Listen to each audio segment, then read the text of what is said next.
Qui-Gon Jinn has become one with the Force. It is time to let him go.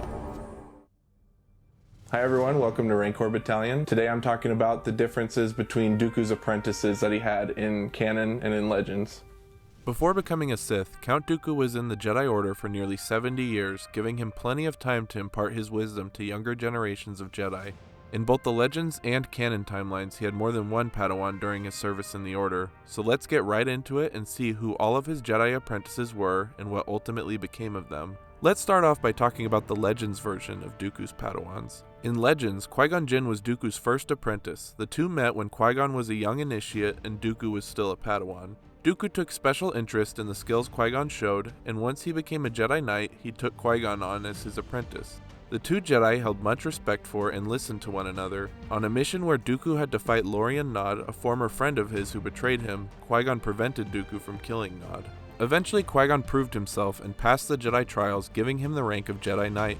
Upon the knighting of his Padawan, Dooku achieved the rank of Jedi Master.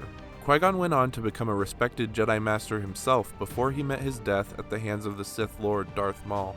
Eventually, Dooku took on another apprentice, Komari Vosa.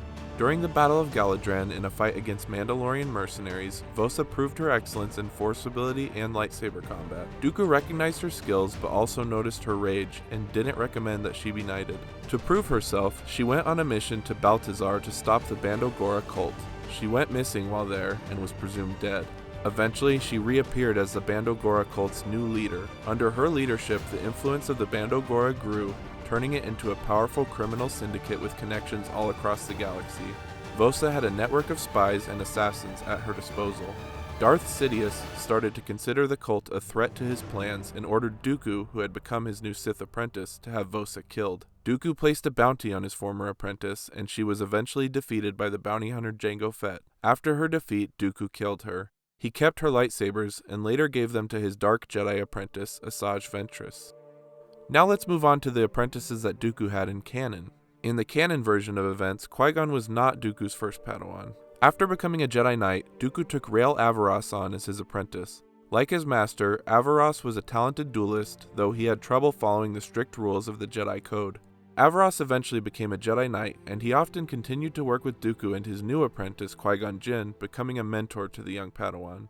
Averross also had an apprentice of his own, named Nim Piana. On one mission, Piana was shot by a dart with nanobots that took control of her brain functions, forcing her to attack him. Averross unfortunately had no other choice but to kill her. Though the Jedi Council did not blame Averross for this, he blamed himself. At some point after this, he was assigned to serve as a regent on the planet Pygel, advising the Princess Fanry on political matters until she became of age.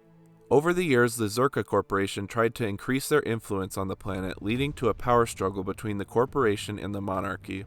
The unrest grew and grew until Averross enlisted the help of Qui-Gon Jinn and Obi-Wan Kenobi.